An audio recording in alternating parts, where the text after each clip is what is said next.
Yo les mandé ahí al grupo, les mandé los enlaces con las grabaciones que hicimos de la primera sesión.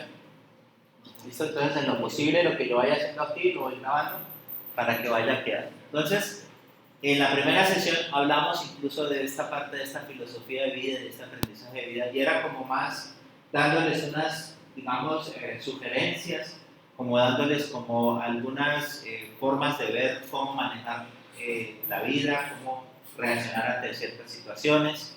Entonces se hizo una explicación de esto. Entonces, obviamente aquí no lo voy a volver a explicar, eso está bien desarrollado en la parte del video, pero esta era para mostrarles que si yo quiero ser un buen investigador, ¿sí?, tengo que desarrollar todas mis facetas. Y un investigador no solamente desarrolla la mente, desarrolla también el cuerpo, desarrolla también el espíritu, las relaciones sociales, desarrolla su moral y desarrolla su ética. Para mí, un investigador es una persona que se dedica a cultivar una disciplina, es cierto, pero también, como parte de cultivar una disciplina, se dedica a ser mejor persona, ser mejor ser humano. No sacamos nada con tener personas que tengan mucha capacidad intelectual y que produzcan cosas que lo que hacen es dañar el mundo, ¿sí? Entonces, si no tenemos una persona dotada intelectualmente y con capacidades de investigación, que tenga una moral bien definida y una forma de ser bien definida, que sea acorde con la sociedad y en beneficio de la sociedad, estamos formando, son personas que lo que van a hacer es acabarlo, ¿sí? Entonces, por ahí hablan, por ejemplo, que todos estos virus son conspiraciones, ¿sí? Y de raro no tiene nada, de que han sido creados realmente en laboratorio para que las farmacéuticas vendan más medicamentos. ¿Y eso qué es? Pues alguien se hizo una investigación, no estoy diciendo que sea verdad, pero estoy yendo al otro extremo. Que alguien se haya hecho una investigación bien grande de cómo crear un virus que infecte a toda la humanidad, sabiendo más o menos cuánto va a matar y sabiendo más o menos cuánta plata va a generar a las farmacéuticas. Entonces, ¿eso qué es? Pues sí, está haciendo investigación, pero también la está haciendo para dañar la sociedad. Entonces, por eso es que les estoy haciendo mucho hincapié inicialmente en este tipo de cosas a ustedes. Bueno, otra cosa que habíamos visto, no sé si este lo vimos. No, este sí. No, es lo mismo.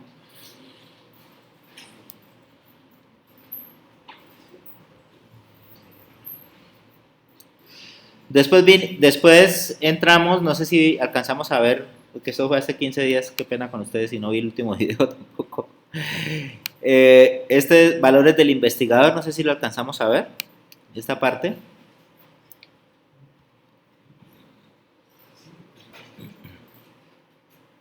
Este es un mapa mental que después les voy a compartir para que ustedes puedan profundizar un poco más en él. Pero en este mapa mental estoy colocando aquí cuáles son los valores del investigador. Primero que todo, ¿qué es un valor? Un valor es algo que hace que un ser humano sea mucho mejor, ¿sí?, que se perfeccione. Eso es un valor, ¿sí? Si tú eres puntual, eres un ser humano puntual, entonces eso hace que tienes más valor. Si eres sabes comunicarte correctamente, eres asertivo, entonces eres un ser humano que eres capaz de comunicarte correctamente, entonces eso te da mayor valor. Entonces, aquí vamos a tener unos valores que si nosotros los llegamos a cultivar, estos valores los llegamos a cultivar, entonces vamos a mejorar como investigadores. Entonces, el primero de ellos es la honestidad y la honradez. ¿Por qué creen que es importante la honestidad y la honradez en la investigación? Es completamente lógico. ¿Qué pasaría con alguien que no fuera honesto? Demanda, ¿sí? O se enriquece también. ¿Sí? Mire, nosotros aquí tenemos, y no voy a culpar absolutamente a nadie, ¿sí?, ni voy a decir nombres, ¿sí?, pero en todas las universidades hay profesores, estoy hablando de profesores, ¿sí?, que hacen artículos a manera de pirámide, ¿sí?, qué me refiero? O a manera de red social de artículos. ¿Sí? Es el famoso, yo te meto en el artículo y tú me metes en el artículo. ¿Sí? Y entonces hay profesores que publican hasta, yo no estoy hablando de las capacidades de nadie, ¿sí? Pero hay gente que llega a publicar hasta 10 artículos en menos de 6 meses. Hay gente que publica hasta 50 en un año. ¿Sí? Y por la reglamentación interna que tienen las universidades, dependiendo de donde haya pasado el artículo, eso puede representar 15, 8 o 4 puntos. Y el valor del punto está a 14.000 pesos. O sea que un artículo de 15 puntos por 14.000 pesos, ¿cuánto es?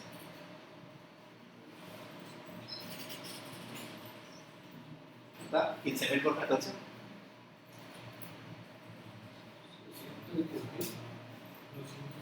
600.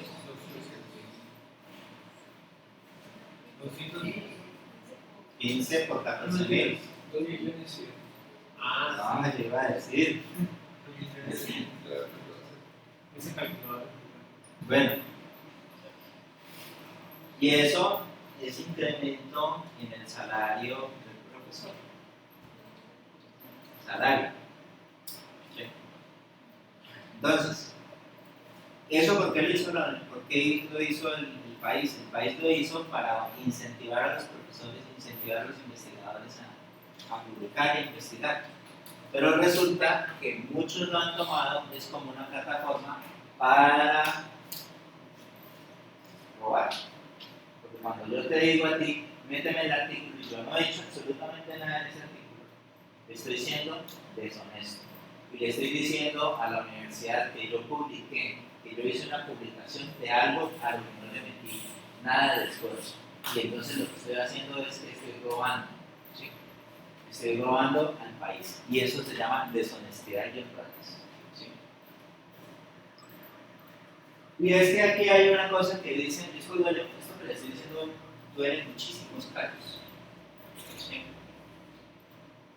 Porque eso es una cosa bastante común. Yo estoy diciendo aquí cosas de lo que yo conozco aquí en el entorno. Ahora, ¿cómo será en otros entornos donde no hay ética y honradez? Cuando una empresa hace un estudio, contrata el estudio y la misma empresa que contrató el estudio, obviamente los investigadores no van a hablar mal de la empresa ni del estudio que están haciendo. Por ejemplo, contrataron, no estoy seguro en este momento de ese dato, mejor no lo dejo en video, pero una empresa de gaseosas contrató un estudio de investigadores más o menos en los 40, 1940, para tomar un grupo de personas y saber si el dulce que venía en esa gaseosa, la cantidad de dulce dañaba la salud o no la dañaba. Y ahí viene que reunir el estudio, que no la dañaba, claro, por eso que estamos tomando mucho de esa gaseosa hoy en día. Y sí se han hecho otros estudios independientes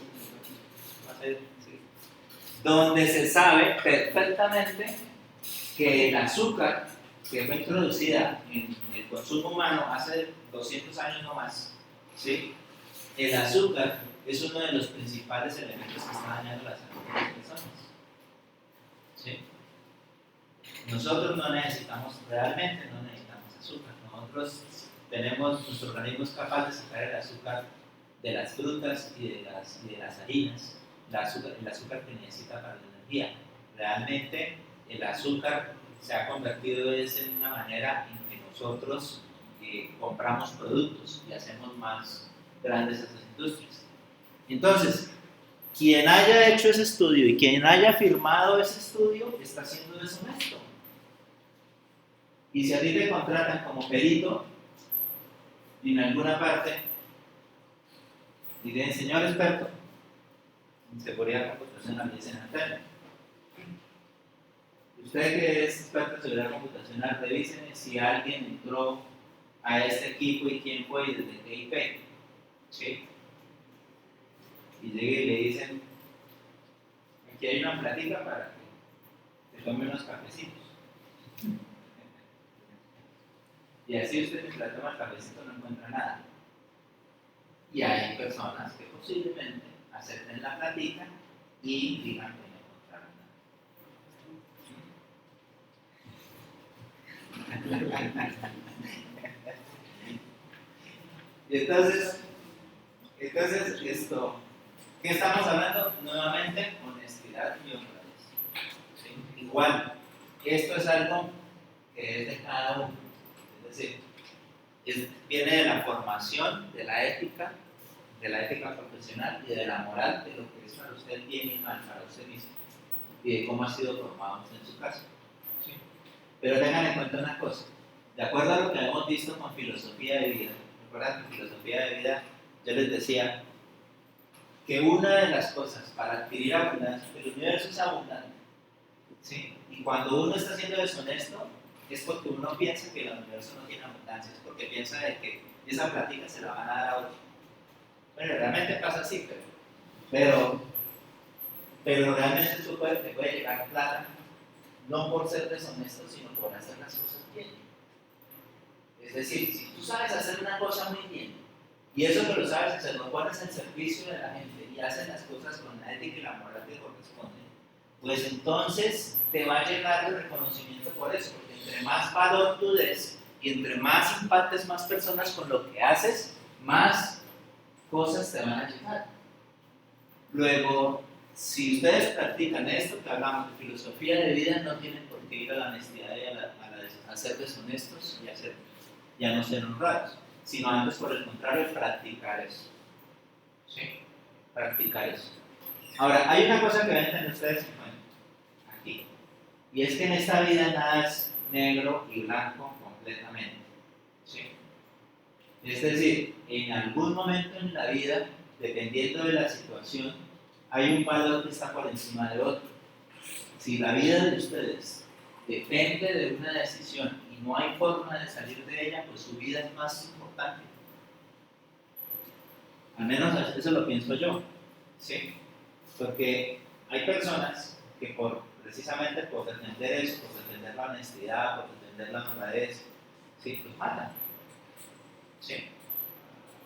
Y son seres maravillosos y seres que tienen una rectitud increíble, pero a mi manera de ver no supieron ser inteligentes en el momento que tuvieron que ser inteligentes.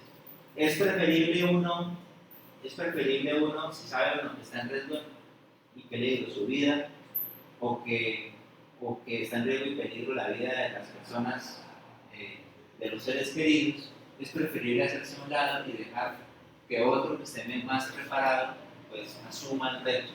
¿Sí? No estoy hablando de ser deshonesto, ¿sí? Para salvar su vida, estoy hablando de evitar el problema y salir del problema y dejar que otro que esté mejor preparado de pronto lo asuma de mejor manera.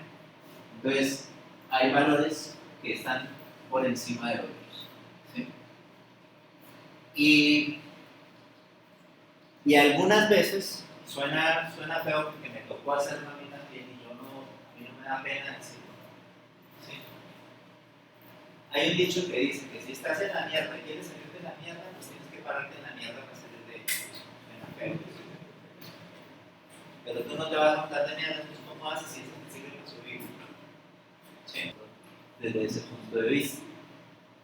¿Listo? Entonces por eso es que, y me he demorado mucho, por eso es que pienso que esta es la más importante de los valores que debemos tener. ¿Sí? Y debemos cultivar. Y si somos más, pensando que ese es uno de los valores más importantes para ser un buen investigador, pues más vamos a hacer las cosas bien. Porque parece ser que se ha vuelto el antivalor el valor. ¿Sí? Parece ser que eso ha sido así. Les comento algo, por ejemplo. Yo soy de los que, yo en un semáforo, hay una regla que dice que si, y está en el código de tránsito, que si tú llegas y tienes cruce a la derecha y el semáforo está en rojo, la regla dice que tú puedes pasar con precaución. Esa existe como tal. ¿Sí? A no ser que diga no cruzar. Bueno, aquí es raro porque aquí dice cruce con precaución. Está bien, de todas maneras reafirma la regla. ¿Sí? Pero donde hay un cruce a la izquierda o derecho, no puedes pasar porque está en rojo. ¿Sí? Y por ejemplo, yo soy de los que me detengo en rojo y aquí en Popayán, no sé si en otras ciudades, pero aquí lo he visto mucho, atrás te pitan, ¿sí? Porque no está pasando nadie y entonces te pitan, ¡ah, no, el carro va! Está en rojo, ¿sí? Pero es que no está pasando nadie, ¿sí? ¿Para qué se hicieron esas normas? ¿Para qué son las normas sociales? Las normas sociales se hicieron para el bienestar de todos, ¿sí? Y no porque nadie te esté viendo o porque no hay una cámara, porque donde haya cámara seguro que todos hay quieticos, ¿sí? Por la multa. Y eso es precisamente, ya es por idiosincrasia, por cultura. Si nosotros vamos a Japón, en Japón la gente respeta las señales de tránsito. Y no hay que ir tan lejos a Japón, nada más en España. Cuando llegué a España, yo llegué a cruzar y como buen colombiano, vi los carros y me tuve a esperar a que pasaran los carros. ¿Sí? Y todos los carros se detuvieron. ¿Qué les pasó? ¿Sí? Pase, señor. ¿Sí? Y pasé y miraba. Y después cuando me di cuenta, era que en España, donde viene una persona, esté la luz en la que esté, los carros se detienen para que pasen las personas. ¿Sí? Ahora vaya usted a hacer esta jugada acá. ¿Sí? Vaya a hacer esa misma jugada y no le va a suceder. ¿Sí? Entonces, todo eso hace parte, no estoy hablando que solamente debe ser uno ético y honrado solamente cuando voy a escribir un artículo. Uno debe ser ético y honrado en todo momento, con todas las actitudes, con todas las cosas que uno hace. Hacer lo más posible de que el ejemplo de todo lo que tú haces se refleje eso, se refleje ese valor. ¿Sí? Si a ti te preguntan algo y tú no sabes como profesor, pues tú dices, no sé, qué pena, no sé, no tengo por qué saber las cosas. ¿Sí? Y antes es mucho valor no decir, sí, me equivoqué, tienes razón. ¿Sí? Pero si yo como profesor, como soy, es el que debo saber más, ¿sí? Llego y llega alguien, me hace una corrección, y llego y le digo, se le calla que usted no sabe de eso. Y me pongo todo inflado, ¿sí? Pues yo puedo callarlos, ¿sí? Pero en el fondo, la persona que se sintió agredida va a saber que estoy errado y va a saber realmente que no estoy siendo honesto porque no estoy compartiendo la información que es y caí en un error y me dijeron que debía corregirlo y no lo corregí. Luego es una actitud permanente que uno debe tener. Bueno, pasamos de ahí. Bien, entre los valores tenemos la búsqueda de la verdad y el conocimiento. Entonces, un investigador debe buscar la verdad por encima de lo que pues, uno quiera encontrar en su investigación. Porque muchas veces uno plantea en la investigación, en las investigaciones plantea hipótesis que uno quiere que se cumplan a ultranza. Entonces hay investigadores que plantean las investigaciones y cuando se dan cuenta que los datos están yendo por otro lado, pues modificamos los datos un poquito para que los datos cuadren con lo que yo decía que iba a suceder. Entonces, aparte de que estoy siendo deshonesto, no estoy buscando la verdad, porque mi compromiso no es con buscar la verdad y el conocimiento. Si el compromiso es buscar verdad y conocimiento, pues lo que te dé la investigación es lo que tienes que reportar. ¿Sí? Si te dan datos correctos y te apoya la hipótesis, pues eso es lo que tienes que decir, pero si no te la apoya, es lo que tienes que decir. También una hipótesis que es nula o que se niega, es una hipótesis también que es muy valedera para el conocimiento. Eso es lo importante, que todo el conocimiento que se genere tiene valor, porque un conocimiento que se diga por ahí no es, pues es algo importante porque ayuda a que otros no se metan por ahí. ¿Sí? Pero nosotros, nuevamente en nuestra idiosincrasia como buenos colombianos, ¿sí? Llega alguien, se botó a la playa y salió así casi me ahogó, casi me ahogó, es que es una gallina, venga a ver. Sí. Esto no es un berraco. Mi investigación no se debe hacer eso tampoco. Bueno, compromiso social. Esta parte del compromiso social está relacionado precisamente con que la investigación que tú estás haciendo tiene que generar un impacto social. En lo posible, el conocimiento que consigas, la nueva técnica que produzca, la nueva metodología, de alguna manera ayuda a las personas, ayuda a nuestra sociedad a estar mejor, ya sea un bien o sea un servicio. ¿Eso qué quiere decir? Que es bueno evitar hacer investigaciones que no tienen impacto social. Bueno, esto de pronto los que investigan las ciencias teóricas dirían, bueno, entonces yo en qué quedo, ¿sí? Bueno, resulta que esa no tiene un impacto social así inmediato, pero sí, digamos que en la comunidad, por ejemplo, si hablamos de matemática, en la comunidad matemática podría ayudar a resolver otras cosas más adelante, ¿sí? Pero es lo posible tener ese compromiso social. Ahora, si tu investigación va a hacer daño a la gente, pues también hay que evaluarlo. Por ejemplo, cuando nosotros pasamos un proyecto aquí en la universidad, nos piden algo que se llama el componente ético. Y nos lo piden, no a veces lo miraba, al principio uno lo miraba como, ay, qué fastidio, otra cosa más por hacer, ¿sí? Pero ahora que uno lo mira con más calma, el componente ético es importante. ¿Cuántas veces no hemos visto que hicieron experimentos con humanos sin saber ellos qué era lo que realmente le estaban dando? Por ejemplo, en la época de Obama estalló un escándalo donde estuvieron, pues no fue en la época de Obama que se hicieron los experimentos, fue en una época anterior en Estados Unidos, en un pueblo que era un pueblo de negros, o sea, de raza negra, ¿sí? Y con ellos experimentaron, la mayoría tenían problemas de sífilis, y experimentaron con una droga para ver si podrían curar la sífilis. Y resulta que los infectaron de sífilis al estarlos vacunando. O sea, supuestamente los estaban vacunando y lo que estaban era infectándolos de sífilis y luego les seguían el tratamiento, porque estaban experimentando con ellos para ver si el tratamiento funcionaba, ¿sí?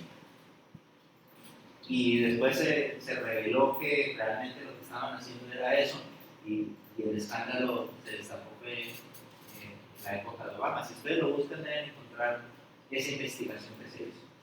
No tengo los datos exactos, pero sé que eso ocurrió, ¿sí? Entonces, ¿qué quiere decir esto? Esto es totalmente al contrario de lo que se habla de un compromiso social. Esto es tomar a la gente y hacerle daño en pro de la investigación, ¿sí? Entonces, son cosas que uno tiene que mirar si lo que vas a lograr, algunas veces, ahí viene un poco la parte de la ética de la investigación. Algunas veces hay que sopesar si el beneficio de la investigación es suficientemente más fuerte que los males que generan, ¿sí? De por sí, cuando nosotros nos tomamos una pasta, estamos metiendo químicos a nuestro cuerpo. Y esos químicos se han hecho experimentaciones en humanos. Y esos químicos se saben que resuelven el problema que están curando, pero están generando unas consecuencias, ¿sí? Para no ir muy lejos, miremos la parte de los anticonceptivos femeninos, las que son las pastas, ¿sí? Esas pastas pueden generar que se les rompa una vena, porque al principio, cuando salieron los primeros anticonceptivos, tenían una carga hormonal sintética tan alta que murieron bastantes mujeres por trombos que se le generaron en los pulmones y en la cabeza. Y después demandaron a las farmacéuticas, pero ellos salieron con algunos cuentos. Por ahí en Netflix hay una serie que habla sobre eso, un documental que habla sobre eso, de cómo manejaron eso. Y redujeron el nivel de estrógenos y todo. Y las mujeres hoy en día se siguen tomando la pasta con menos riesgo, pero no quiere decir que no tengan el riesgo de sufrir de eso, ¿sí? Ahora, hay que sopesar, ¿vale la pena poner en riesgo mi vida por los beneficios? Hay que estudiar que allí hay otros métodos que los puede utilizar también el hombre, lo puede utilizar la mujer y evitar eso, ¿sí? Entonces, cada vez que uno se vaya a tomar una pasta, por favor, analice. Hoy en día ojalá yo hubiera tenido acceso a la información que ustedes tienen en este momento, ¿sí? Uno le decía hay que tomárselo, lo tomaba, ni siquiera miraba, lo mandó el médico, venga, me lo tomo, ¿sí? No quiere decir que cualquier cosa que le mande el médico ahora usted le diga, no, mire señor médico, usted no sabe nada porque no, tampoco. ¿Sí? Pero sin preguntar. ¿Sí? Eso que usted me mandó tiene estas consecuencias, ¿usted qué piensa? ¿Cuánto es el riesgo? Y él, que te está mandando eso, tiene que saber muy bien de los estudios, tiene que responderle muy bien y decirte cuáles son las probabilidades de que usted verá si la acepta o no la acepta. ¿Sí? Bueno. Otro valor, respeto. Eso lo acabamos de hablar ahora. El hecho de que una persona tenga más tiempo o tenga una posición jerárquica en alguna empresa mayor no lo hace mejor persona que el otro. ¿Sí? La valoración como ser humano no tiene nada que ver con el conocimiento que tengas. ¿Sí? Tiene que ver con la calidad de persona que tú eres. ¿Sí? La capacidad, los valores que tú mismo desarrollas y el bien en pro de los demás. Entonces, que ¿por qué este señor tiene 2 doctorados, 3 maestrías y un PhD? Entonces no le podemos decir nada. Y hay unos que le editan en la universidad, ¿no? Es que si tuvieran los pantalones más largos, uno no lo vería porque pasaban aquí volando. Sí. Y ellos creen que son seres excepcionales y que están por encima de los demás. ¿Sí? Y eso no puede ocurrir nunca. ¿Sí?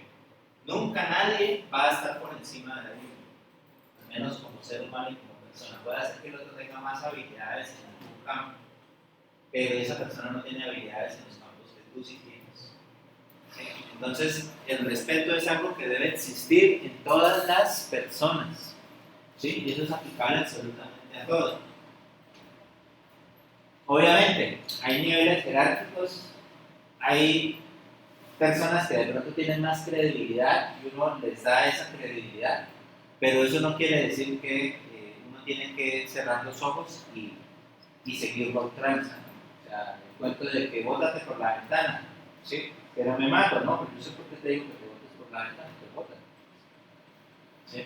Uno tiene que tener esa capacidad crítica también, de poder decir no estoy de acuerdo con esto, sí estoy de acuerdo con esto, pero hablando con el debido respeto. Ética de la investigación, ya hemos hablado, está muy relacionada con la honestidad y la honradez, la ética de la investigación, pero la ética está relacionada con los valores sociales, más que los valores morales. Los valores morales son los propios, son los míos, son los que yo considero que es bien mal. En cambio, los valores de la ética están más relacionados con los sociales. Entonces, profesionalmente, cuando tú, bueno, nosotros no somos médicos, pero a los médicos los hacen hacer un juramento, ¿no? El juramento socrático, ¿no? Hipocrático. Gracias. El juramento hipocrático, y entonces allí aparecen unos valores que se supone que el médico debería seguir y debería manejar. ¿Sí? De la misma manera, nosotros deberíamos tener nuestro juramento como profesionales. ¿Sí? Porque cuando a nosotros nos contraten o nos den alguna responsabilidad, están creyendo en nuestra formación. Así que nosotros deberíamos saber exactamente cuál es nuestra ética en nuestra profesión.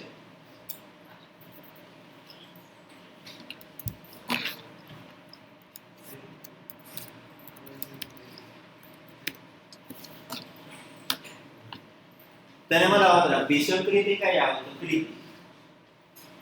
Esta visión crítica, como les dije anteriormente, no es cerrar los ojos y creer a ultranza lo que estás leyendo en alguna parte u otra persona te está diciendo. ¿Sí? La visión crítica es analizar toda información que te está llegando y al analizar la información es decir, sí, estoy de acuerdo, no estoy de acuerdo. Si no estoy de acuerdo, pues entonces hacerlo saber, si es necesario, hacerlo saber y compartir por qué no estás de acuerdo y dar los fundamentos de por qué no se está de acuerdo. ¿Sí? Pero no es, esto es dejar, no ser correcto, es un poco eso. ¿Sí? Y si uno valora bastante a una persona, yo por ejemplo, en mi caso, yo he tenido muchos estudiantes que tienen una visión crítica muy buena. y me dice, no, no estoy de acuerdo con lo que está diciendo, me parece así, y ya entramos en algún tipo de diálogo y en algún momento o yo lo convenzo o él me convence. ¿Sí? Pero también el problema de uno creer que tiene mucha visión crítica es que llega a la visión terca. ¿Sí? Y entonces se vuelve la terquedad de llevar la contraria de porque sí. ¿Sí? Entonces ya ni siquiera lo estás pensando, sino porque yo lo pienso así porque sí es. ¿Sí? Entonces, he conocido algunos que otros, ¿sí? Tanto estudiantes como profesional ya formados, que tienen esa característica. ¿Sí? Alguna vez tuve algún estudiante que ya se graduó, no voy a decir nombres, que ya se graduó de maestría, y ese estudiante me explicó aquí algo, ¿sí? Cuando era estudiante, y yo le dije, eso está mal. Y dijo, no, está bien por esto. Entonces yo le dije, no, venga, le muestro. Y le hice casi que la demostración allí, casi media hora de clase sobre la demostración de por qué estaba mal lo que le estaba diciendo. Y entonces al final lo que me dice es, usted puede tener todas las razones que usted quiera, pero como lo digo yo, esto es así. O sea, ¿qué quiere decir eso? Eso quiere decir que ya no era visión crítica, eso ya era terquedad por terquedad. Y simplemente estaba pensando en su orgullo y en su ego, y que no podía quedar mal ante sus compañeros. ¿Sí? Y eso nos pasa mucho a los profesores y a la gente que supuestamente tiene mucha credibilidad y mucha experiencia. ¿Sí? Si uno no tiene ese, bueno, pero eso no está relacionado tanto con la visión crítica, sino está relacionado con otro valor. No me recuerdo el nombre, ¿cómo es que es? Que no tengo un ego elevado, sino que por el contrario, humildad, exactamente, gracias. Entonces, en ese valor, uno tiene que ser humilde, que uno no se las sabe todas, ¿sí? Y que hay gente que tiene más capacidades en ciertas cosas que uno, y en algún momento se las va a encontrar. Y en ese momento, uno saber que uno va a aprender. Si uno no tiene humildad, y debería estar ahí, si uno no tiene humildad, uno va a pensar que nadie tiene, ni siquiera el más tonto, que se considere tonto, ¿sí? No tiene nada que enseñar, el más tonto tiene algo que enseñar. Siempre alguien tiene algo que enseñar. Por más que así sea fisiológico la tontera, o sea, así sea una cosa de que, ¿sí? Algo bueno tiene para aprender, ¿sí? Para uno aprender. Bueno, el otro es trabajo y dedicación. Esto sí que es bueno en la investigación. Y esto es algo que nosotros tenemos que convertirlo en un hábito. ¿Sí? Precisamente en estos días estaba hablando con algunos de los muchachos con los que estamos trabajando. Y resulta que nosotros los colombianos tenemos un antivalor, y es que creernos que nosotros somos tan berracos, tan creativos y tan capaces que la noche anterior logramos resolver la tarea que nos han puesto. ¿Sí? Y lo hemos hecho en algunos momentos, y precisamente por eso no lo creemos. ¿Sí? Y eso, yo también estoy metido en la olla, o estaba metido en la olla hace mucho tiempo, porque yo era lo mismo. Entonces, el profesor me dejaba algún trabajo o algo que me dedicaba a descansar, a pasarla bien, y ya 2 días antes me iba a poner a hacer el trabajo y mejor me trasnocho. Y es que ahora los muchachos estudian así, yo no sé si a ustedes les pasó, pero lo estoy viendo con mi hijo. ¿Sí? Viene la época de los exámenes y ya traen la Coca-Cola, traen los Gatorade, los no sé qué, porque esta noche trasnochamos porque mañana tenemos evaluación. Y yo digo, bueno, ¿y por qué no estudiaron si tenían 10, 15 días? ¿Por qué no fueron estudiando un poquito cada día? No, porque así no hemos sido criados nosotros. ¿Sí? Y en software sucede lo mismo. En software eso es una de las leyes de software, ¿sí? También. ¿Sí? Y en planificación estratégica, una tarea larga normalmente se consume todo el tiempo que le has dedicado a ella. ¿Qué quiere decir eso? Que si la tarea es larga, es porque esa tarea necesita que todos los días te estés dedicando tiempo. No porque la hicieron larga para que descanses la mitad del tiempo y la otra mitad del tiempo lo hagas. ¿Sí? Y eso nos cae el guante absolutamente a todos. hay algo que el universo recompensa mucho y es cuando tú acumulas todos los días una acción que te va a llevar a una meta. Tienes que hacer una investigación y un trabajo. Todos los días deja 10 minutos, 20 minutos, media hora, dependiendo del tiempo de la tarea, para hacer algo hacia esa meta y hacia esa tarea. Y con seguridad que ese pequeño porcentaje, digamos que tienes 20, 30 días, 100 días, tienes 100 días para hacer algo, lo que sea, una publicación, una investigación, un experimento, tienes 100 días. Comienza el primer día y haz un 1%, el segundo el otro, el tercero el otro. Cuando ya vayas a cumplir el día número 100, entonces ¿qué pasa? Ya vas en 99%, ya vas terminando. ¿Sí? Pero no es como lo hacemos, de que dejamos y ya cuando faltan los últimos 30 días, entonces tengo que hacer ya, ¿cuánto? 3%, 4% diario. Y ahora se traslapa con otras tareas. Ahora peor, los últimos 10 días, ¿de cuánto tengo que hacer diario? De a 10, y eso que hay tareas que no se pueden hacer de 10, ¿cómo hacer un experimento que requiere reunir gente? ¿Sí? Llamarla, bueno, todo eso, hay cosas que no se pueden hacer así en un porcentaje, como si fuera simplemente echar monedas, no se puede. Entonces, esto es importantísimo, trabajo y dedicación, todos los días. Luego eso está relacionado con planificación estratégica. Planifiquen todos los días, en la mañana, cuando se levanten. Eso es un hábito que se puede conseguir en la mañana y escríbanlo. Se levantan y dicen, hoy voy a hacer la carta de no sé qué, voy a entregar el informe de no sé qué, voy a avanzar en esto, y 5 cosas. Y al final del día, lo hice. Con ese hábito tan sencillo, si ustedes lo hacen y lo logran, ¿cuántas tareas han cumplido en 5 días? 25 tareas. Hay veces que pasa una semana y no hice nada esta semana. ¿Sí? Y les aseguro que les va a sobrar tiempo para el resto, porque están acumulando y están dedicando tiempo para hacer cada cosa. No tienen por qué sacrificar los espacios con su familia. ¿Sí? ¿Por qué? Porque están dejando tiempo para adelantar el trabajo y tienen que dejar un tiempo para dejar el espacio con su familia también. ¿Sí? Pero no.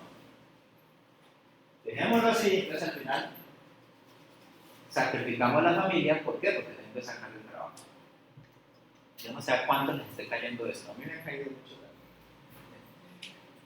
Responsabilidad y compromiso. ¿Qué es eso?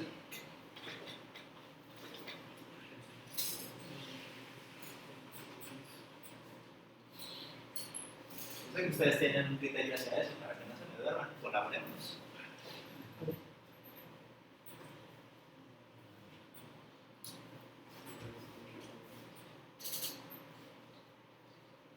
¿Qué es comprometerse? Oh. Bueno, ¿qué es adquirir con responsabilidad sin definirlo con compromiso? ¿Qué es comprometerse? Cuando tú te comprometes, ¿qué es lo que estás diciendo? Estás dando tu palabra y estás invirtiendo algo de valor tuyo en alguien. Es decir, alguien te dijo, necesito que me hagas el favor y me revises esta información. No tengo quien me revise esa información. Y tú dices, yo te la reviso. ¿Para cuándo me la revisan? Para dentro de 8 días. ¿Sí? Entonces, ¿qué es lo que estás invirtiendo allí? Estás invirtiendo tiempo para hacer un servicio a esa persona. Y ya le dijiste cuánto tiempo ibas a invertir y cuándo le iban a entregar eso. ¿Sí? Ahora, eso que tú estás haciendo es servicio, ¿cierto? Es el servicio, ese compromiso que está generando el servicio. Y ser responsable consiste en cumplir con lo que dijiste, con el compromiso que hiciste. ¿Sí? En lo posible cumplir, o si no comentar qué sucedió, pero en lo posible cumplir. ¿Eso qué va a lograr? Que las personas sepan que tú eres confiable. Es decir, la confianza que es uno de los grandes valores de los seres humanos, ¿sí? Significa que la gente va a querer colaborarte, significa que la gente va a querer trabajar contigo porque tú generas confianza, porque tú eres comprometido y eres responsable. ¿Sí? Eso para trabajo en equipo, estamos hablando de habilidades blandas, eso para trabajo en equipo es supremamente importante. ¿Sí? ¿Cuántas veces nosotros hemos trabajado en equipos de trabajo donde no tenemos confianza con alguno que nos tocó, que no queríamos que nos tocara con él? Y entonces, ¿qué hacemos? Vamos al trabajo y que pague la gaseosa. Que pague la fotocopia, ¿cierto? Que haga algo.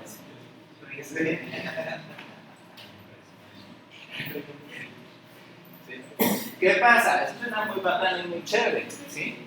Pero ¿qué va a pasar hoy en día cuando dice, oiga, tenemos un grupo de WhatsApp de los egresados, ¿no? Tienes unos que saben que eso es cierto, ¿sí? Que aparecen tremendos trabajos. ¿Quién me recomienda, Usted va a recomendar al que te gastó la gasolina por no hacer el trabajo. Si no lo vas a hacer. Y el que lo conoce con seguridad, si le llega a pasar la hoja de vida, lo saca de una vez. ¿Sí? Así que eso es algo fundamental. Como les digo, todos los valores tenemos que estarlos nosotros presentándolo en todo lo que hacemos. Trabajo en equipo. Esto tiene que ver con otra habilidad blanda. Hay gente que no es capaz de trabajar en equipo. ¿Sí? ¿Y por qué? Porque para trabajar en equipo necesitamos tres cosas. Primero, que la visión o el objetivo que yo quiero cuando trabajo con las personas que trabajo esté en conjunto con el objetivo de lo que queremos hacer. Es decir, si yo quiero ir a servirle a una comunidad y dar almuerzos gratis y uno de los del equipo no quiere dar almuerzo gratis porque él quiere hacer plata, ¿cómo vamos a hacer ahí? No hay visiones. Entonces, para trabajar en equipo tiene que haber visiones compartidas. ¿Sí? Y la visión tiene que estar con lo que uno quiere hacer. Segundo, capacidad comunicativa y asertividad. Si tú no eres capaz de comunicar claramente lo que quieres o de hablar claramente con las personas o te da miedo hablar, pues estás fregado. ¿Sí? Porque en el mundo profesional, si uno no es capaz de hacer eso, pierde oportunidades o le toca aguantarse. ¿Sí?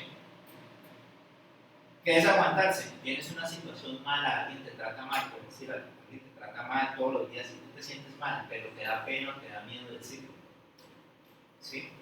Entonces, como no lo haces, pues el otro hasta lo hará de manera inconsciente. ¿Sí? Y no se da cuenta y podrás estar ahí todo el tiempo tú con ese problema encima. ¿Sí? Ahora, capacidad de comunicación significa que si tienes que comentar eso, pues tienes que saber cómo comentarlo. ¿Sí? Cuando vas a comunicarte y vas a llegar a una negociación, no puedes hacer negociación en la cual se plantea un problema cuando hay personas presentes. Es decir, yo he aprendido que si yo comienzo una discusión con alguien o tengo una diferencia fuerte con una persona, es mejor que nos encontremos por aparte y que resolvamos nuestras diferencias por aparte, no para discutir, ¿no? Sí, no es para eso, sino es para resolverlo entre nosotros. Perdón. Porque en el momento en que aquí, por ejemplo, alguien se parara y dijera, no estoy de acuerdo con eso, profesor. ¿Por qué? No, eso no es un valor y usted está equivocado. Entonces yo comienzo, me siento herido en mi ego, ¿sí? Ante toda la gente donde supuestamente yo conozco más. Entonces, claro, digo, anda para acá, no, pues. Extrañamente una camioneta, pero ya paso por encima de una moto. ¿Sí? No debemos hacer eso, porque donde se alteran egos no hay conversación. Entonces hay que buscar a la persona y sentarse con la persona. Si la persona no se deja hablar o es imposible hablar, toca buscar un intermediario. Y hay personas que sí tienen esa habilidad y tienen esa capacidad de ser intermediarios. No sé qué, pero hay personas que tienen esa capacidad de sentar a dos y hacerlos que se comprendan. Y a eso se les llaman negociadores o mediadores. Así que un equipo debería tener una persona de ese estilo. Ahora, el trabajo en equipo reúne muchas de las cosas que tenemos acá. Yo no voy a poder trabajar en equipo si no soy honrado, honesto, si no tengo compromiso, si no respeto, si no soy ético. Luego, para poder trabajar en equipo, debo tener estos otros valores bien desarrollados. La comunicación, ya hablé con el trabajo en equipo, y obviamente la tolerancia, pero la tolerancia bien entendida. La tolerancia no es que el otro me agrede y yo lo dejo para no tener problemas. ¿Sí? La tolerancia no es que tú te aguantes para que no haya problemas. La tolerancia es saber que el otro es diferente a mí, en todo sentido, porque somos personas únicas. Y puede tener diferencias conceptuales, conductuales, o sea, de conducta. ¿Sí? Pueden tener diferencias. Y puedo no estar de acuerdo con la forma de ver el mundo de esa persona. Y eso no hace que entonces yo quiera agredirlo, sacarlo del camino o deshacerme de él. Y eso quiere decir que yo le puedo, con una muy buena comunicación, decirle: no estoy de acuerdo con usted, ¿sí? Yo pienso de una manera diferente y respeto su espacio y lo dejas tranquilo, ¿sí? Eso es más pegado a la tolerancia que a la tolerancia a ultranza, que es la que se conoce como de que dejémoslo porque él es así, ¿sí? Bueno, entonces esta era la parte de esto de los valores como investigador. Aquí hay un documento que se puede descargar un poquito, donde se puede mirar un poco más, que habla de esos valores.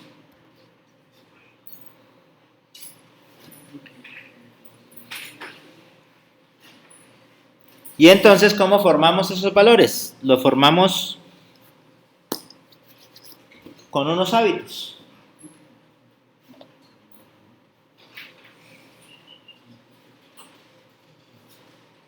Después de esto sí empezamos con la metodología. Pero esto es importante. ¿Qué es un hábito?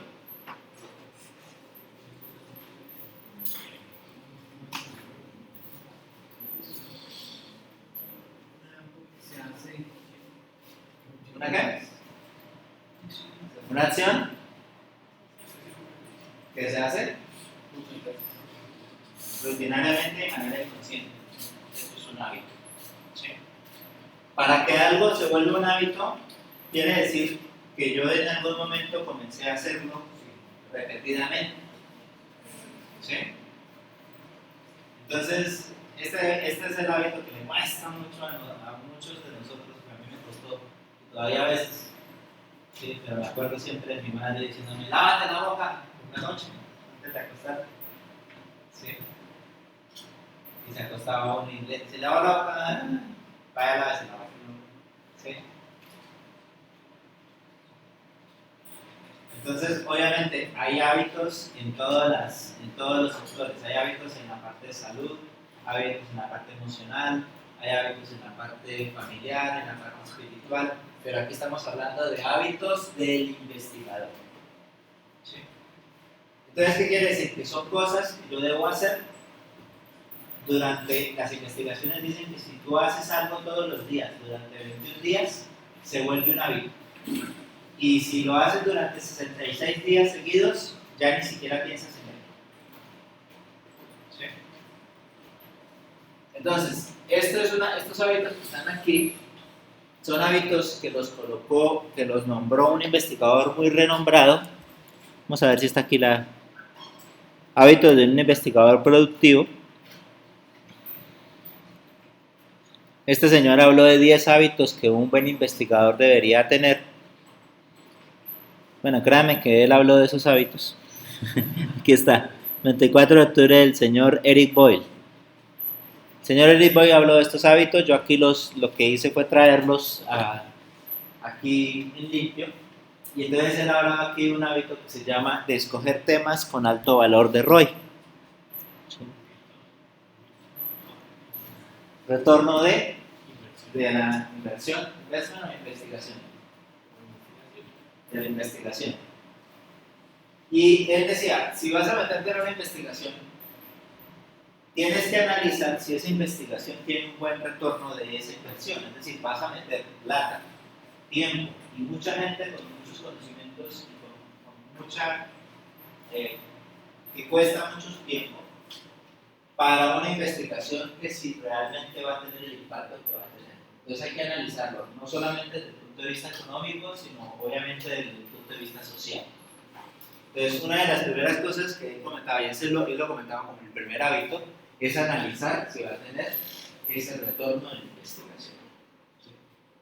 Bueno, esto para emprendimiento no debería manejarse, porque en emprendimiento realmente no sabemos si va a haber retorno de la investigación. Se supone que si tú tomes un alto riesgo y haces el emprendimiento y crees que la cosa se va a conseguir, pues bien, pero el riesgo es muy alto, ¿sí?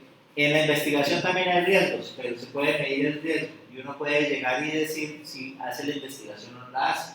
Por eso es cuando uno está haciendo el planteamiento de la investigación, habla una sección allá de, tiene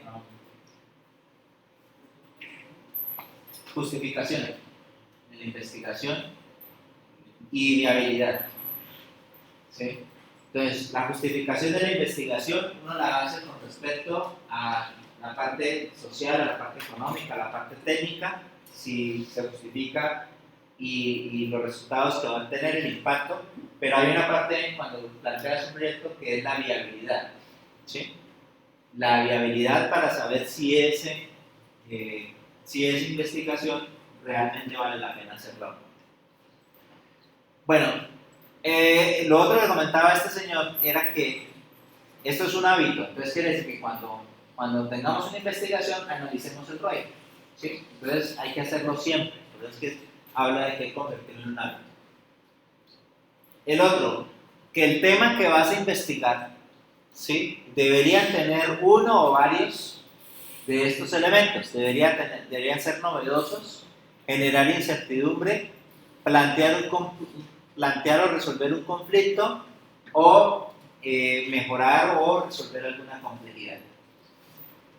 Entonces, cada vez que planteas una investigación, debes analizar si el tema es alguno de estos elementos o si tiene varios de estos elementos. Entonces, si tiene uno o varios de estos elementos, es bueno hacer la investigación.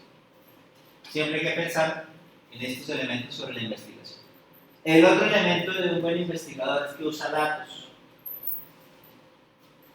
El uso de datos en la investigación. Si puedes utilizar datos existentes que ya han sido conseguidos de otras fuentes, como por ejemplo Google, que hace unos meses liberó un buscador para datasets, ¿sí? Es decir, un buscador que permite consultar repositorios de datos. Entonces, utilizar esos datos para corroborar tu investigación. Si no es posible encontrar datos que corroboren tu investigación, pues tienes que recoger los datos. Porque solamente a través de los datos puedes validar las hipótesis. Ok, tienes que recolectar los datos entonces. Entonces, hay que poner mucha creatividad. Normalmente uno lo que hace es que busca si algún otro buscó los mismos datos y lo resolvió de alguna manera. Si ese alguien no lo consigues, entonces te toca a ti conseguir los datos. Entonces este es otro elemento importante de cómo recoger esos datos. Esto es importante también, aprender de mentores. Esto es lo que me da trabajito a mí. Entonces, este aprender de mentores es que uno en un área de conocimiento encuentra a alguna persona que tenga bastante experiencia en esa área. Pues lo ideal es que tú pues consigas que ese mentor te guíe. Y el señor Boyle lo hablaba en cuanto a la parte de la teoría y en cuanto a la parte de los métodos. Hablaba de esos dos elementos. Es decir, alguien, si fuese un mentor en la parte teórica y otra parte en la parte metodológica, sino uno que maneje los dos. Ahora, ¿qué pasa con la parte de los mentores? Normalmente los mentores son gente muy solicitada. ¿Sí? Pues aquí me dicen mentor, pero no me considero tan mentor. Pero sí los que han creído en mí, pues con toda la humildad del mundo les trato de dar lo mejor que puedo. ¿Sí? Pero existen realmente internacionalmente gente que son unos gurús en la temática de investigación. Entonces, a esas personas ojalá uno las pudiera contactar y ojalá uno pudiera decirle que pedir el favor de que fuera mentor. Normalmente, a estas personas uno les termina regalando al principio un poco de tiempo.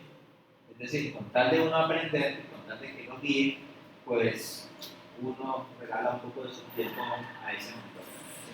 Por ejemplo, creo que Ana, cierto que Julián contaba cuando él fue al profesor Francisco, ¿cierto? En un evento, él contaba que a ese señor iban la gente y que era una fila de 20, 25 personas cuando finalizaban las conferencias, nada más para saludar. ¿Sí? Y nada más para comentarle qué era lo que estaban haciendo y cuál era su investigación y que si ojalá él podía colaborarles y decirles algo acerca de la investigación. Esos son mentores. ¿Sí? Y eso es lo que ojalá uno pudiera realmente conseguir. Conseguir colaboradores. Ya hemos dicho, la investigación no la podemos hacer nosotros solos. ¿Sí? Entonces, en lo posible, si te puedes conseguir un grupo de trabajo que se catapulten más las tareas, pues hacerlo. ¿Sí? No tratar de hacerlo todo solo. Hay personas, yo me metí un poco en eso, ¿sí? Que creemos que casi todo lo tenemos que hacer nosotros para que las cosas salgan bien. ¿Sí? Y eso a algunos nos pasa. Y no somos capaces de delegar. Entonces, yo he hecho bastante esfuerzo, porque eso sí es mía culpa, un poco, ¿sí? De tratar de delegar, de tratar de confiar en los demás para que los demás hagan cosas que yo sé que yo puedo hacer, pero no tengo de pronto el tiempo o no me toca hacerlo en ese momento porque estoy haciendo otra cosa. Entonces hay que saber manejar y saber colaborar con otros. Anticipar las objeciones de los evaluadores. Esto sobre todo cuando ustedes van a sustentar o cuando van a pasar el proyecto o van a pasar un artículo. Entonces, para eso, lo ideal, primero, es que se sienten a ser de abogados del diablo de ustedes mismos. ¿Sí? ¿Y qué tal si el evaluador dice esto? ¿Y qué tal si el evaluador propone tal cosa? ¿Y qué tal si el evaluador...? Entonces, eso es como mirar todos los escenarios y poderlos colocar allí o estar preparados para todas esas situaciones. Una de las cosas que nos ha funcionado aquí, y bueno, hace rato no lo hacemos, pero nos ha funcionado, es que cuando los muchachos iban a presentar el proyecto, llamábamos a nuestros colegas y le hacíamos una presentación a nuestros colegas. Y entonces nuestros colegas antes llegaban y le daban un palo y mejor dicho lo volvían nada, salían casi llorando, yo no hacía eso. ¿Sí? Pero después, cuando iban a la presentación final, eso, estaban finos, ¿sí? Porque ya casi que habían pasado por la refinada que le habíamos dado a nosotros los evaluadores. El único problema que está ocurriendo en este momento es que como las temáticas las estamos manejando 2 o 3 personas, pues no puedo poner a evaluar al evaluador, a preevaluar al evaluador. Entonces ese es el problema, pero algo podría hacer algún compañero. Y el otro problema también es de tiempo, pero es bueno que ustedes busquen pares para que les hagan evaluaciones anticipadas. Esto, enviar a revistas inspiracionales. Eso es lo que les comenté, que nosotros no podemos estar mandando el trabajo de revista. Tenemos que pensar cuáles son las revistas a las cuales nosotros queremos publicar. Es decir, ¿cuál es la revista más top de todo el mundo?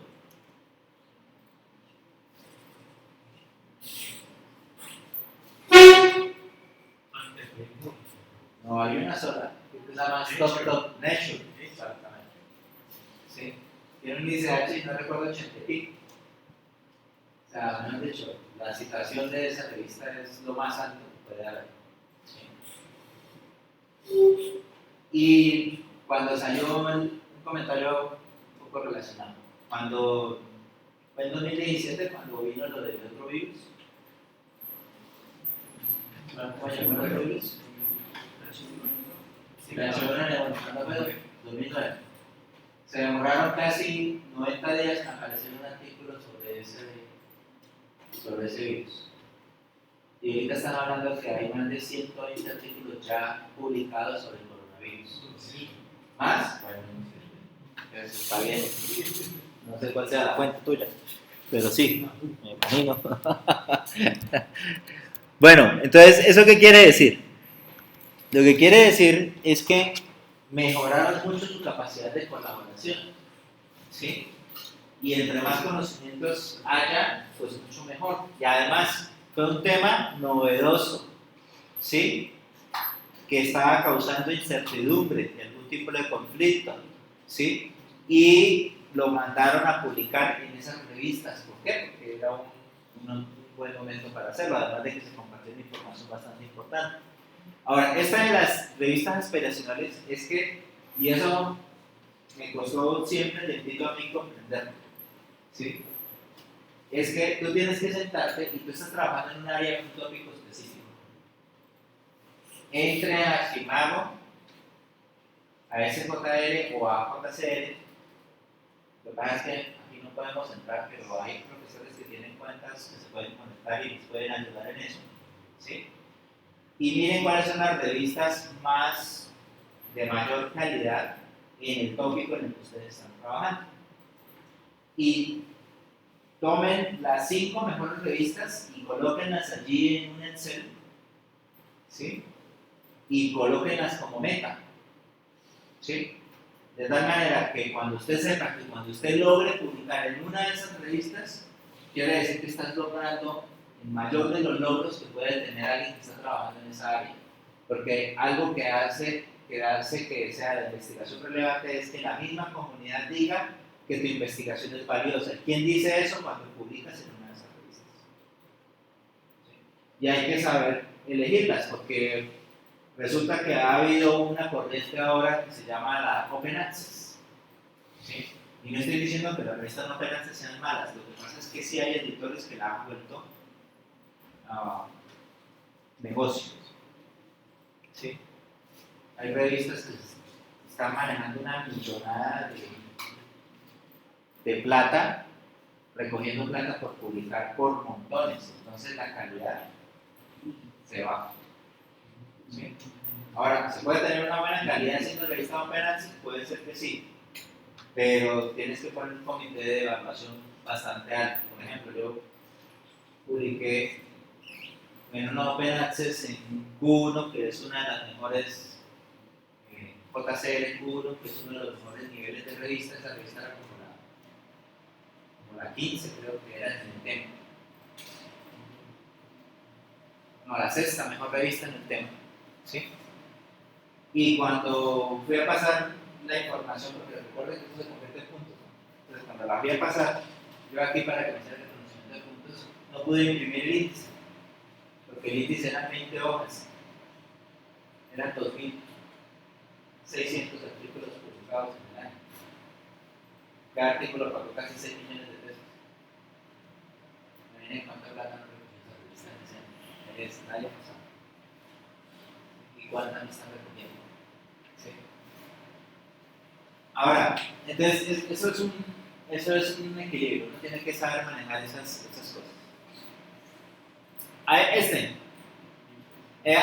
Seguir la estrategia de entrega.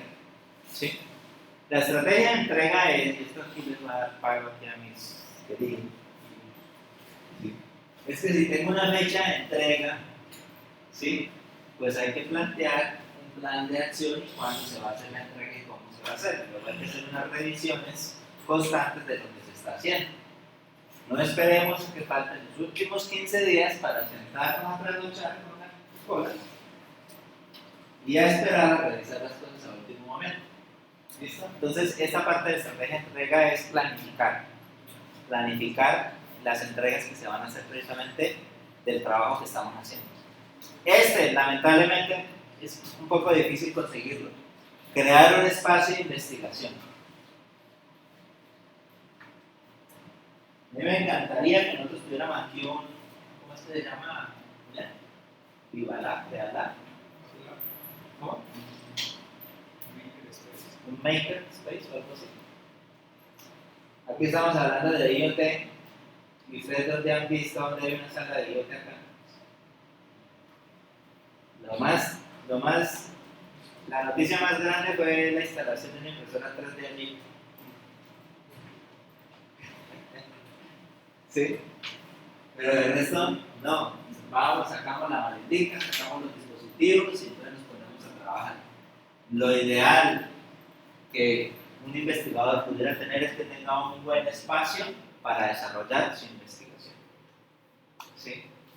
Que tenga un laboratorio bien diseñado, que tenga una parte donde está todo el grupo de trabajo y donde se hace investigación. Entonces, eso es algo que sí tenemos que encontrar. Yo creo que en la evolución que vamos llevando, nuestra próxima acción es ojalá tener un laboratorio bien montadito donde estén absolutamente todos. Que no digan semillero y que el semillero sea el WhatsApp, ¿sí? Sino que ojalá tuviéramos un espacio donde la gente viene realmente a investigar y realmente a hacer trabajo sobre el tema y todo.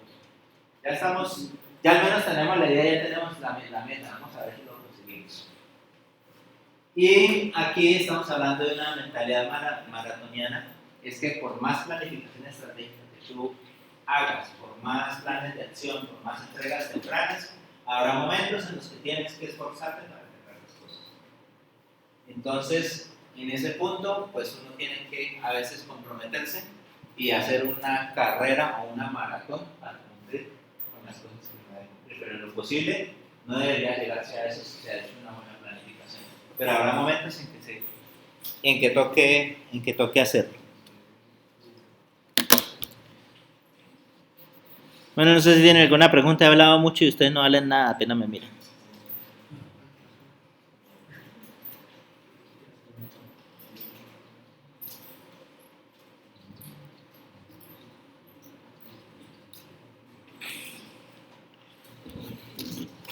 ¿Una pregunta?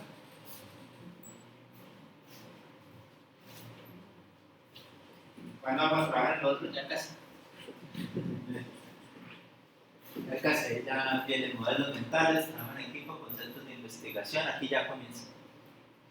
Cómo proponer proyectos, cómo publicar artículos, luego viene la parte de planificación estratégica. Lo que pasa es que se va a alargar un poquito más.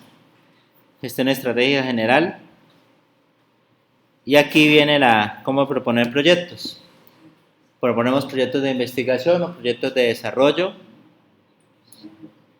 Si vamos a proponer proyectos de investigación, nosotros los podemos formalizar con formatos utilizando los formatos internos de aquí de la universidad. O cuando hacemos los trabajos de grado, está la guía de trabajos de grado, hay unos pasos que hacemos para formular proyectos. Empieza la idea de la investigación, el planteamiento del problema, la pregunta de investigación, el objetivo de investigación, la justificación, antecedentes, estado del arte, podría ser título de la tesis o del proyecto, el presupuesto, bueno, esto de la ética ya lo hemos hablado, pero esos serían los pasos de la formulación del proyecto. ¿Qué métodos tenemos para la investigación? El método científico, hay algunas técnicas de investigación, algo que hemos estado trabajando bastante últimamente en el grupo, la matriz de marco lógico y la metodología MGA. ¿Es diferente a proyectos de desarrollo? Sí, es diferente a proyectos de desarrollo. Cuando vamos a hacer un proyecto de investigación es diferente a hacer un proyecto de desarrollo y se plantea un poco diferente. Eso lo vamos a hacer también, pero si se dan cuenta arriba falta un poquitico sobre planificación estratégica y sobre conceptos de investigación. Entonces yo creo que van primero esos conceptos y luego si bajamos a esta información. Si ustedes bajan el SEMA Tools, yo les mando el .rar para que lo coloquen en la carpeta y tengan toda esta información. ¿Listo? Creo que dejamos ahí lo que yo estoy. Listo. Si tienen alguna pregunta, con mucho gusto.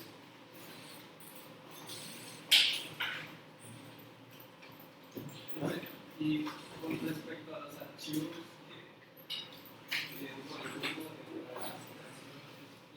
Ay, sí, espérate. Qué bien que preguntaste. Gracias. Gracias. Bueno, resulta que tenemos algo que se llama Spocao. Y estamos trabajando con Acopi. Y Acopi nos cedió a la Universidad del Cauca un espacio para que haga la presentación de proyectos y de cosas innovadoras. Bueno, el semillero como tal pues va a participar, va a presentar algunos proyectos y algunas cosas que nosotros tenemos allí. Sin embargo, sí es muy importante que tengamos el apoyo de la mayoría de los miembros del semillero, porque lo que nos piden es que en lo posible haya una persona siempre en el stand. Y estamos hablando que desde el 5 de abril al 12 de abril. ¿Sí? Igual, vamos a hacer 2, 3 semilleros. ¿Sí? Pero necesitamos nosotros aportar un conjunto de personas que podamos decir, bueno, yo me quedo el domingo en la tarde y el lunes en la mañana. Bueno, yo me quedo el martes en la tarde. Y así nos podamos rotar un poquitico pues, el espacio. ¿Qué es la idea? La idea es que el stand es un stand que tiene que ver con Industria 4.0 y transformación digital. Allí van a haber algunas, en otros espacios van a haber algunas empresas haciendo demostraciones y de nosotros vamos a traer los proyectos. Me pidieron que pusiéramos como una especie de música robótica o que tuviera que ver con la parte del futuro. Yo por ahí estaba escuchando a los Autobots, pero no sé qué tanto, o sea, un Autobot allí. Y por ahí me han colaborado con algunos videos sobre IoT, entonces la idea es que ya con eso podemos hacer un video que vamos a tener un televisor.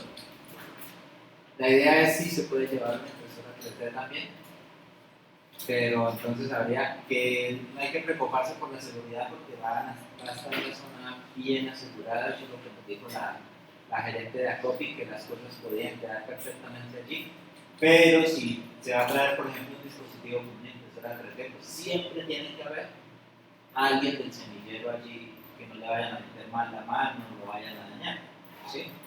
Entonces sí me gustaría que por favor me pudieran colaborar en una hojita colocando sus nombres de quién nos puede colaborar. Obviamente esa participación valdría como parte de lo que nosotros estamos pidiendo como contraprestación a las capacitaciones que nosotros hagamos acá, ¿sí? Para acreditar ya su vinculación al semillero. No es que se van a quedar todos los días allá, es que se comprometan a estar una tarde o 2 tardes allí colaborando con el stand, ¿sí? Entonces, por favor, porque es que esta lista sí la tengo que pasar mañana junto con la lista que van a traer del semillero en robótica y el otro semillero. Entonces vamos a unir las 2 listas y ahí miramos luego cómo cuadramos el stand. El stand lo van a estar armando el domingo creo que, bueno, yo les diría ya después cómo sería la logística de eso. Entonces, por favor, vayan a colaborar y puedan colaborar. Les agradezco mucho. Lo que hace la persona en el stand, ¿cuál es la...? En esencia es mostrar los proyectos. Las personas asisten casi más de 20.000 personas, 203 empresas. O sea, no es solamente una cosa que diga, ay, qué pereza, vamos a estar allá, no, sino es la oportunidad de mostrarse. ¿Qué tal que haya una empresa, un empresario por ahí o haya alguna persona que se interese por algo de lo que estamos haciendo y los conocen a ustedes directamente? Pues sería una buena oportunidad. ¿Qué es lo que vamos a hacer? Tenemos por ahí un proyecto, ¿cierto? Que tenemos posta. Sí, sí, tenemos un web donde tenemos algunos proyectos. Una diapositiva con exposiciones y eso.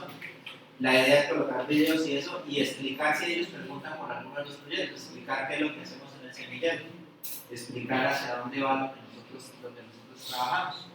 Y esa es como la idea, que el que va a estar allí haga eso. Pues vamos a tener tiempo de prepararnos. Entonces, armamos los contenidos y nos preparamos para lo que vayamos a decir. Eso lo podemos decir en una de las sesiones de acá.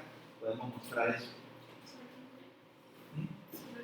Nombre esto y la cédula y dónde contactarlo, porque esta información va a ir para la gente de seguridad del evento. La cédula y el celular donde contactar.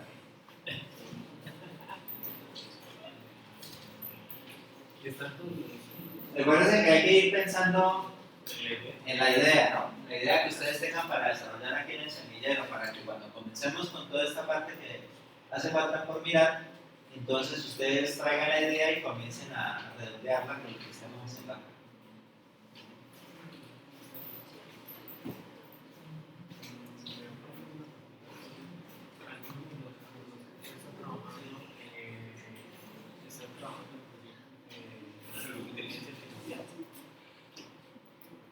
Cada persona está trabajando con algunos. Vamos a En eso. porque para un evento, para lo que nosotros hacemos un evento, pero hasta Ya será para la próxima. sí, claro.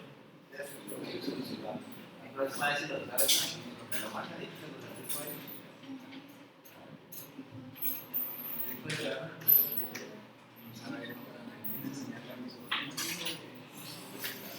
del otro semillero también iban a llegar una de automática.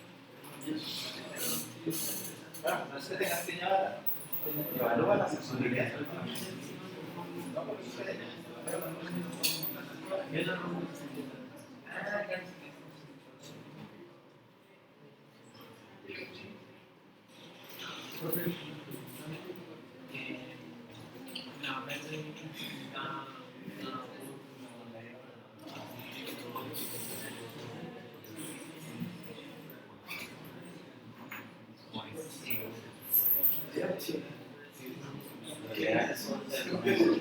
No he visto que normalmente todos los colegios estudiantes que le están apoyando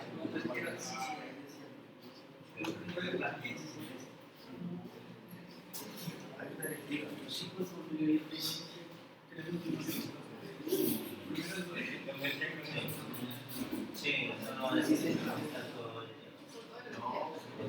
día. Sí, unas horas específicas, se va a cocinar.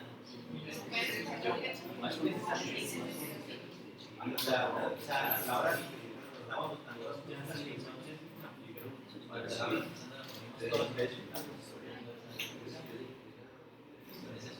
no podría discutir nada más. Tenemos que tener las cosas. Hay tres, lo vas a mañana en la mitad del toque. Pero no decidimos un poco para. No, sí, sí, ya existe. Ya existe.